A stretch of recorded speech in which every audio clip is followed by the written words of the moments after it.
दोस्तों, आखिर क्यों लोग भगवान को मानते हैं जिसे किसी ने देखा भी नहीं है। बस कुछ कलाकारों ने अपनी कलाकारी को दिखा के भगवान की मूर्ति बना दी है। उसी मूर्ति में लोग अपने अपने भगवान को देखते हैं और भगवान की पूजा करते हैं और भगवान की रक्षा करते करते अपने प्राण, अपनी जीवन लीला समाप्त कर देते हैं। आखिर ऐसा क्यों?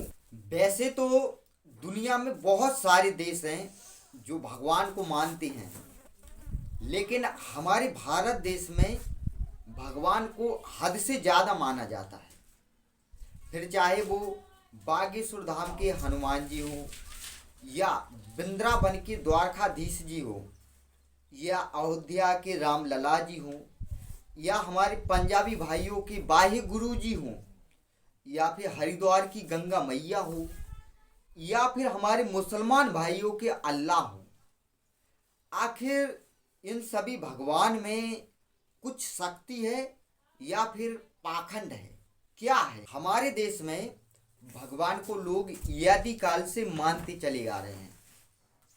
अलग अलग धर्म के लोग अलग अलग भगवान को पूजते चले आ रहे हैं। आखिर क्यों लोग इतनी पुरानी समय से भगवान को मानते चले आ रहे हैं? कोई ना कोई शक्ति तो होगी जिसके कारण लोग भगवान से जुड़े हुए हैं। यदि आज हम ये कहें कि भगवान को मत पूजो, भगवान कुछ नहीं है, बस पत्थर की मूर्ति है, तो हम गलत कह रहे हैं, क्योंकि भगवान हैं। आज तक का रिकॉर्ड है, यदि आप गंगा जल को पानी की बोतल में भर के रख दें तो सदियों तक उस पानी में कीड़े मकोड़े नहीं पड़ेंगे, और आप नॉर्मल पानी को रख दें तो उसमें कीड़े मकोड़े पड़ जाएंगे। क्यों? कुछ तो शक्ति होगी।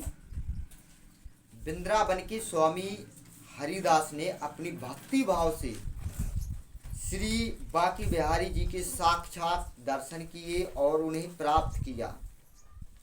आज भी लोग श्री बांके बिहारी जी को साक्षात कृष्ण भगवान मानते हैं। क्यों? कुछ तो शक्ति होगी। दोस्तों, ये कहना एक गलत बात है कि भगवान नहीं होते हैं, ये एक पाखंड है।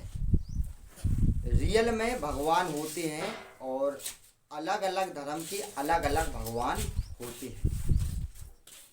जो इंसान भगवान को मानते हैं, भगवान उसी को प्राप्त होते हैं, और जिस इंसान को भगवान पर भरोसा नहीं होता है, भगवान उसे प्राप्त नहीं होते हैं।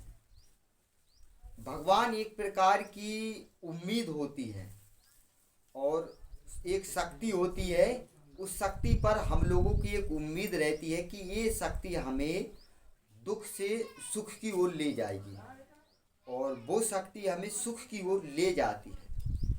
इसलिए हम तो यही कहेंगे कि भगवान होते हैं, पाखंड कुछ नहीं है। धन्यवाद।